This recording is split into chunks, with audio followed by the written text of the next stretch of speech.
tonight, I stand before you to officially launch my campaign for a second term as President of the United States.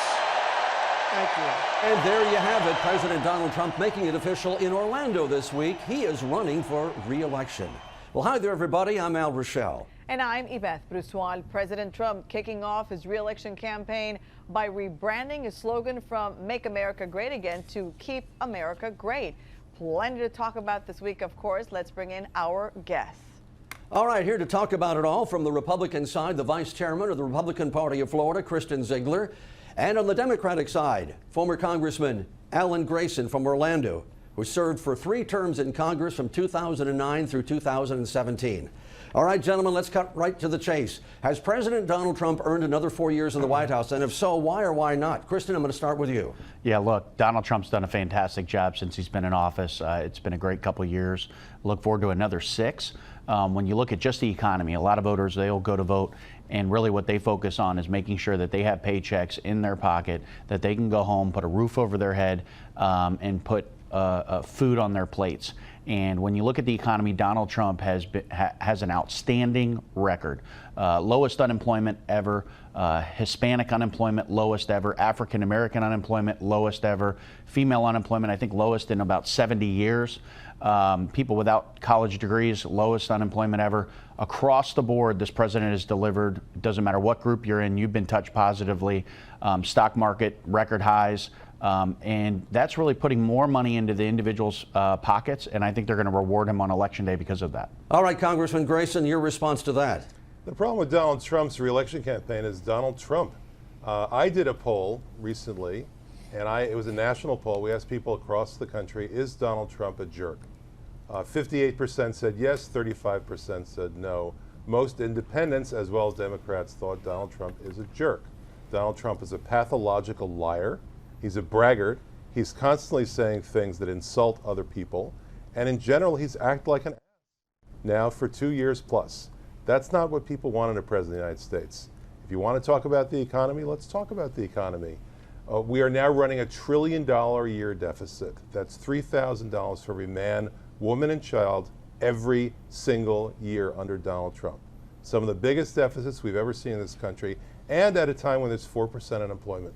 If we're not going to be paying down the deficit when there's 4% unemployment, when are we going to be paying down the deficit? Donald Trump had a tax break for Donald Trump and for his rich billionaire friends that had very little effect on anyone else.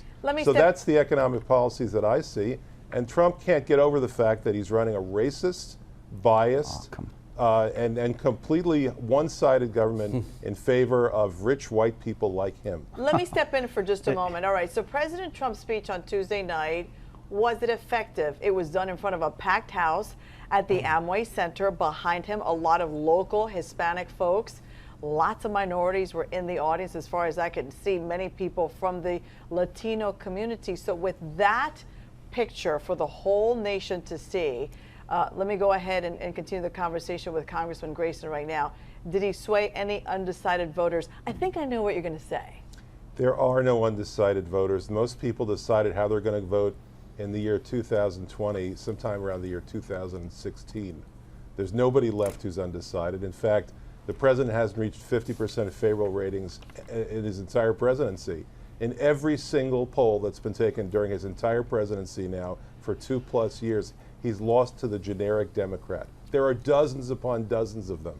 People made up their minds about this president a long time ago. He's a pathological liar. That's not what we need from the President of the United States. 10,000 lies and counting. Mr. Ziegler, lots of NPAs across the I-4 corridor. Your thoughts, did he sway any undecided voters? Yeah, look, it's not just Donald Trump swaying undecided voters. It's interesting we have Representative Grayson saying a lot of comments that are totally unfounded and may have applied to him in the back or in the past. But really what's helping to decide undecided voters, that's really going undiscussed in the media because they're giving the Democrat Party cover, is the fact that the Democrat Party has left those undecided or MPA voters. They've moved so far to the left, and the voters are looking at it because the Democrat Party, they want to fundamentally change this country, but the way they want to do that is they want to fundamentally destroy this country.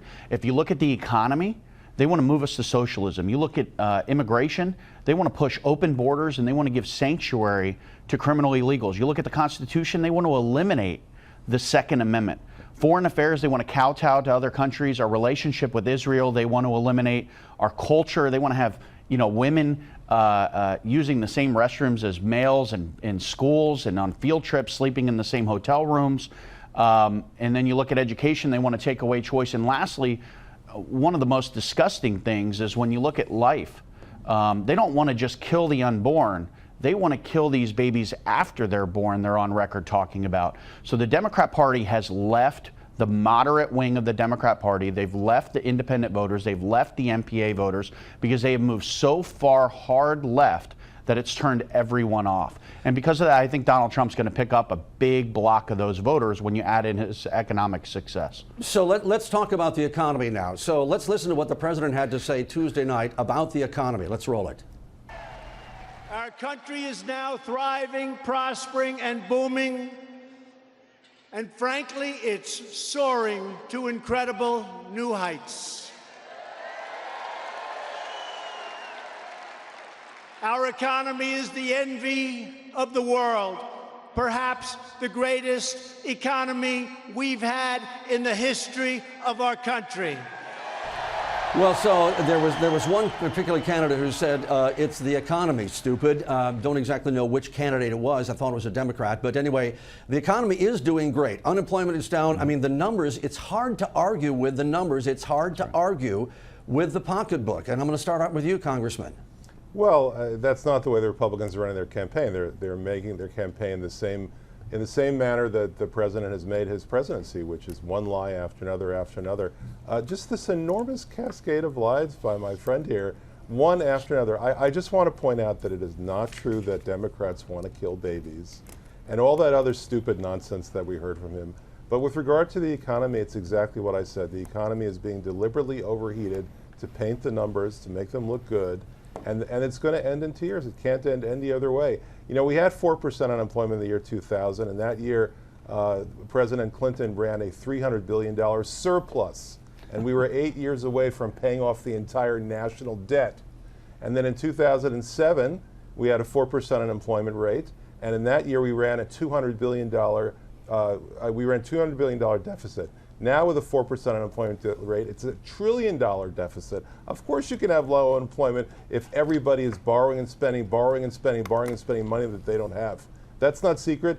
In fact, you know who did that? Donald Trump did that, and that's why he ended up in bankruptcy 6 times.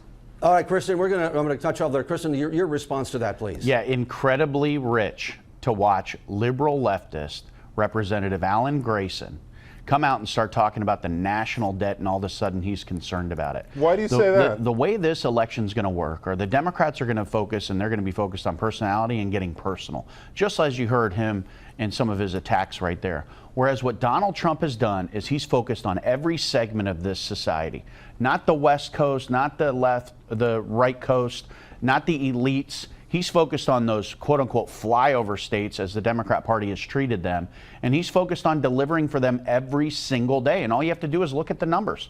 The economy, record low unemployment, Hispanic unemployment, record low, African American unemployment, record low, across the board, female unemployment, record low. That's what he's delivering on a daily basis, and voters are going to remember that. And people like Alan Grayson, that's probably one of the reasons why he's not in office now and why he lost his election, is because he focuses on getting personal, whereas the Republicans and Donald Trump are focused on delivering for the American people. And in 2020, we're going to see an overwhelming victory, I believe, because of that. Okay, hang on a second. Let's focus on something else now. If not, we could sit on this and throw daggers like all day long. Here's another one from Tuesday night, something else that the president said, talking about illegal immigration in sanctuary cities. The crowd really got hyped up when they heard this. We believe our country should be a sanctuary for law-abiding citizens, not for criminal aliens.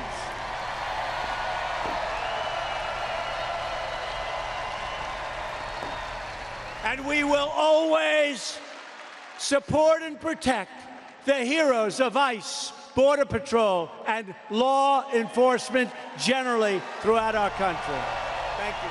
All right, so Christian, you're up on this one. Sanctuary cities, the legislature dealt with this issue earlier this year, but then you have Democrats saying, well, there's not really any sanctuary cities in Florida after all. Is this a legitimate issue, or is this just red meat for the Trump base? Look, just the other day I was with a family out of Jacksonville. They're angel parents, and what that means is that their child was killed by an illegal immigrant that was in this country illegally.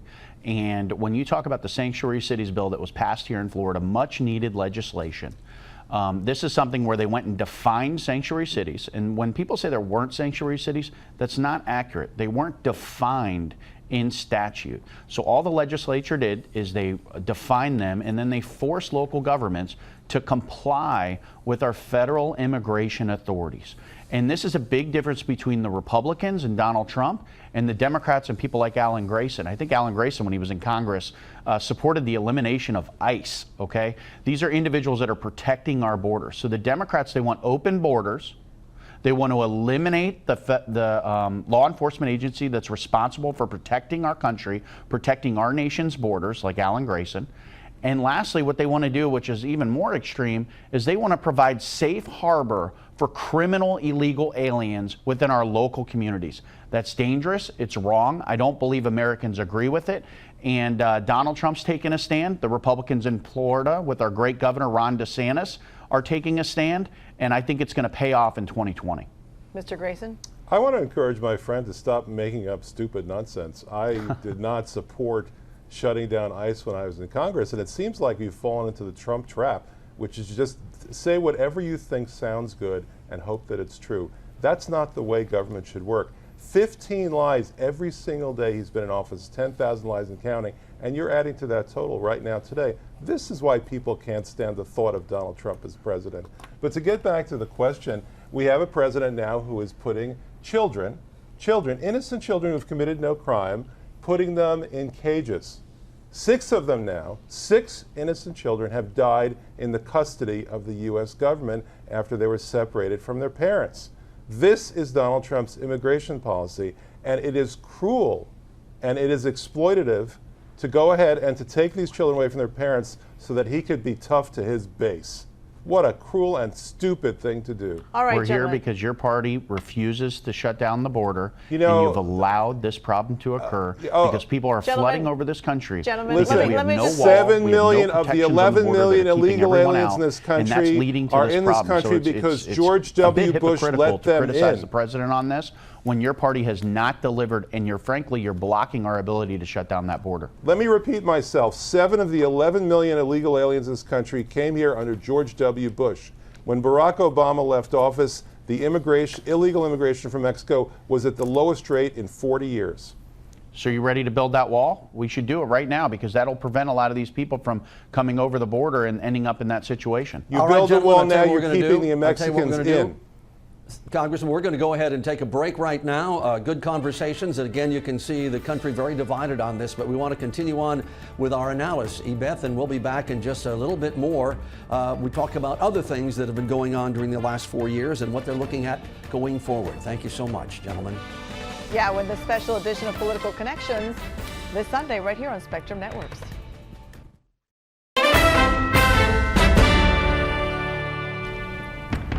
And we're back on our special edition of Political Connections, breaking down President Donald Trump's re-election bid announcement made this past Tuesday night in Orlando. And if you're counting the days and nights, his announcement coming almost 4 years to the day after he descended the escalator at the Trump Tower, which, by the way, some of his advisors told him he shouldn't do, but he did, and made his first election announcement there. Let's bring back our guest, Kristen Ziegler, the vice chair of the Republican Party of Florida, and former Congressman Alan Grayson, a Democrat from Orlando. So let's talk about Orlando. Why Orlando for President Trump's announcement? What kind of message was the president trying to send? Kristen, we'll start with you. Well, when you look at the state of Florida, the entire state, it is the battleground state in the country. This is the state that decides presidential elections. But specifically within the state, when you look at the I-4 corridor, that is a key area to pick up votes and to win elections. So Donald Trump went in the heart of it. He went into Orlando, which is really kind of in the middle of the I-4 corridor area. He held his election or his kickoff rally there for his re-election, and we had over 125,000 RSVPs. I'll tell you, the place was packed. There was over 25,000 people. I think 28,000 is what the fire marshal ended up saying. But within that arena, there wasn't an empty seat. The energy was high. And meanwhile, you have Joe Biden, when he has his events, he's lucky to get 50, 60, 100 people there. Donald Trump's packing arenas. That shows where the excitement is, and I think that shows where the votes are going to be in 2020. And Congressman Grayson, from you, why Orlando? Well, Orlando determines, along with the rest of the I-4 corridor, the outcome of statewide elections, including the presidential election in Florida.